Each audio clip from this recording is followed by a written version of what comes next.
श्री गौरव पारदी जी। माननीय अध्यक्ष महोदय, हमेशा की तरह आपका संरक्षण मुझे प्राप्त हुआ है। इस पूरे सदन का संरक्षण लेते हुए आज 2025-26 के बजट को लेके जो शुरुआत हमारे माननीय मुख्यमंत्री जी के नेतृत्व में माननीय वित्त मंत्री जी ने करी है, उसके लिए 2 लाइनें मैं ज़रूर कहना चाहूँगा। गरीब दिल के करीब है, युवा इसकी तकदीर है, यह वो मध्य प्रदेश है जो विकसित होकर देश की तस्वीर है। 15% से ज़्यादा का बढ़ोतरी का बजट है ये। 10% से ज़्यादा प्रदेश ने उन्नति प्राप्त की है, यानी जीएसडीपी हमारी बढ़ी है, ग्रोथ हुई है। और ये जो ग्रोथ है ये पूरे देश के बड़े प्रदेशों की अगर हम चर्चा करें तो सबसे तेजी से बढ़ने वाले प्रदेशों में अगर कोई है तो मध्य प्रदेश है। मध्य प्रदेश की अर्थव्यवस्था 13% की ज़्यादा की दर से बढ़ती हुई देश में एक अपनी अलग ही पहचान बना रही है। बड़ी चर्चा चल रही थी, कर कम हो रहा है, कर कम हो रहा है। मैं तो कहना चाहूँगा कर से भिन्न राजस्व हमारा बढ़ रहा है। इसके लिए बधाई के पात्र हैं हमारे माननीय वित्त मंत्री जी और सभी विभाग के अध्यक्ष जो कर से भिन्न राजस्व को बढ़ा रहे हैं। हम भी चाहेंगे कि हमारे प्रदेश में कर कम रहे और कर से भिन्न राजस्व हमारा बढ़ता रहे। इसके लिए आप सब जो हैं पूरे बधाई के पात्र हैं। अच्छे वित्तीय प्रबंधन से सजा ये बजट है और इसका ये सूचक है कि हमने जो ऋण लेने का सोचा था हमने उससे कम ऋण लिया है। ये इस बात का सूचक है कि कहीं ना कहीं हमारा वित्तीय प्रबंधन हमारा अच्छा रहा, इसलिए हमने बजट में जितना ऋण लेने का सोचा था उससे कम ऋण लेते हुए ये बजट, ये प्रदेश आगे बढ़ा। पूरा ये जो हमारा फाइनेंशियल ईयर जो खत्म हो रहा है इसमें ऋण कम रहा। इसके लिए पुनः मैं पूरी यहाँ की वित्तीय टीम और सभी विभाग अध्यक्षों को पुनः मैं अपनी तरफ से बधाई देता हूँ और आपके कुशल नेतृत्व को, हमारे माननीय वित्त मंत्री जी के कुशल नेतृत्व को मैं धन्यवाद देता हूँ और आपका आभार करता हूँ। हमारी प्रदेश का जो वित्तीय मैनेजमेंट मॉडल जो है ये 15 फाइनेंस कमीशन का जो दर्शाया हुआ रोड मैप है उसको अक्षरशः पालन कर रहा है। मैं माननीय हमारे सम्माननीय विपक्ष के सदस्य जिनने बहुत लंबे आंकड़ों के साथ इस चर्चा को शुरू किया था उनके ध्यान में लाना चाहूँगा कि वित्त विभाग अक्षरशः, मैं पुनः माननीय जी आपके सामने कहना चाहूँगा, वित्तीय विभाग अक्षरशः जो है वित्तीय मैनेजमेंट का पालन कर रहा है। जैसा कि 15 फाइनेंस कमीशन के रोड मैप में दिया हुआ है उसी तरीके से हमारा वित्त विभाग जो है इस बातों को आगे बढ़ा रहा है। इसके लिए पुनः मैं वित्त विभाग के सभी अधिकारी कर्मचारी माननीय वित्त मंत्री जी के नेतृत्व में आप सबको बहुत बधाई देता हूँ। विकसित मध्य प्रदेश का संकल्प, 5 वर्षों में बजट को दुगना करने का संकल्प और इस दिशा को दिखाते हुए हमारा मध्य प्रदेश आगे बढ़ते हुए जीआईएस जैसे उपक्रम को सामने ला रहा है। अच्छी हमारी उद्यम की योजनाएं हैं, मैं उनके बारे में ना जाऊंगा, लेकिन एक बात मैं आपके सामने रखना चाहूँगा माननीय अध्यक्ष जी कि मध्य प्रदेश उन बड़े राज्यों में शुमार है जहाँ रेवेन्यू सरप्लस यानी राजस्व आधित्य रहता है।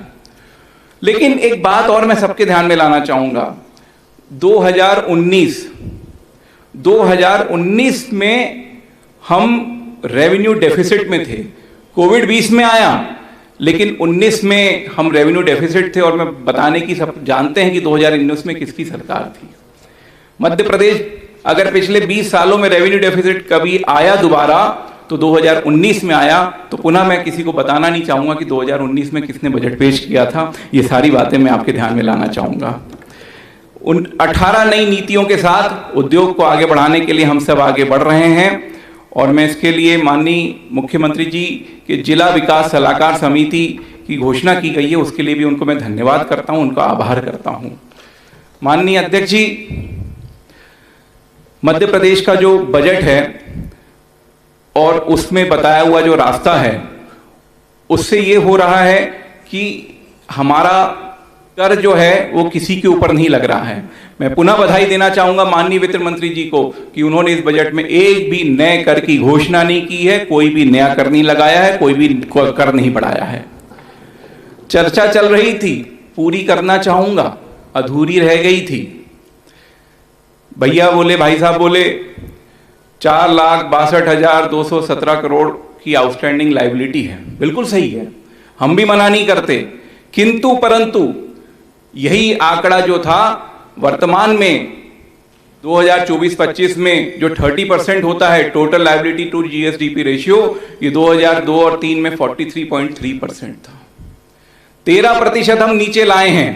एक आंकड़ा और दूंगा, इंटरेस्ट की चर्चा कर रही थी कि हम ब्याज भर रहे हैं।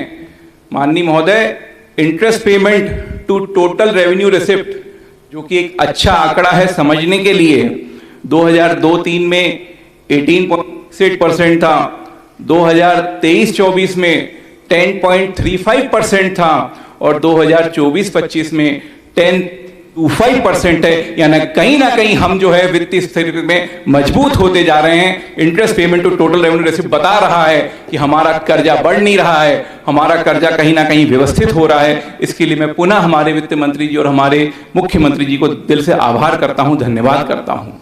गौरव जी, आप अच्छा बोल रहे हैं, लेकिन समय की सीमा का ध्यान रखना पड़ेगा। समय पूरा हो गया। बस 2 विषय माननीय अध्यक्ष जी, आपके संरक्षण में बस 2 विषय रखना चाहूंगा, सारा कुछ छोड़ देता हूं। जो बात मैं सबके सामने रखना चाहता हूं कि मध्य प्रदेश ने एक जो संकल्पना की है तकनीकी शिक्षा और अन्य शिक्षा के क्षेत्र में बढ़ने के लिए, इस संकल्पना को मैं पुनः अपनी तरफ से बधाई देता हूं। परंपरागत खेलों के प्रोत्साहन की जो संकल्पना है उसको देता हूं। साथ ही साथ मुख्यमंत्री कृषक उन्नति योजना, जिससे फसल विविधीकरण को आगे बढ़ाया जाएगा, उसके लिए बधाई देते हुए धान के किसानों के लिए 850 करोड़ का प्रावधान करने के लिए धन्यवाद देते हुए इस राशि को थोड़ा और बढ़ाने की अपेक्षा करता हूं माननीय वित्त मंत्री जी से। गौशाला के लिए भी सारे प्रबंधन किए गए हैं। माननीय अध्यक्ष महोदय, अधोसंरचना जो कि एक बहुत बड़ा विषय होता है, जो कि आगे की दिशा दिखाती है, उसमें 85,076 करोड़ रुपए, जो कि कुल बजट का 20% है। इतनी बड़ी राशि देने के लिए मैं समझता हूं पूरे देश में आमतौर पे सभी प्रदेश 15 से 16% अधोसंरचना पे रखते हैं। मध्य प्रदेश के इस बजट में लगभग 20% है। इसके लिए पुनः मैं माननीय वित्त मंत्री जी और माननीय मुख्यमंत्री जी को बधाई देते हुए, सोशल इंपैक्ट बॉन्ड के लिए धन्यवाद देते हुए, सारी बातें हम सबके बीच में आ चुकी थी। 2 बातों के साथ मैं अपनी बातों को खत्म करूंगा। सिंचाई के क्षेत्र में 17,862 करोड़ का एक बड़ा प्रावधान किया गया है। 100 लाख हेक्टेयर की हम सबकी एक एम्बिशियस योजना है। मैं यही अपेक्षा करूंगा कि आने वाले समय में हमारी सीते कसा नहलेसरा जमुनिया परियोजना को भी इसका लाभ मिलेगा। ऊर्जा के क्षेत्र में और स्वास्थ्य के क्षेत्र में भी बड़ी संकल्पना की गई है। इसके लिए भी मैं धन्यवाद देते हुए आप सबका हृदय से धन्यवाद करता हूँ, आभार करता हूँ। बहुत बहुत धन्यवाद गौरव जी। अध्यक्ष जी, गौरव प्रथम बार के विधायक हैं और मुझे लगता है कि बजट जैसे भाषण में पूर्णतः विषय केंद्रित बोलने का ये जो प्रयास है कम लोग होता है। आपका स्नेह मिला, आपको भी धन्यवाद, गौरव जी को भी धन्यवाद।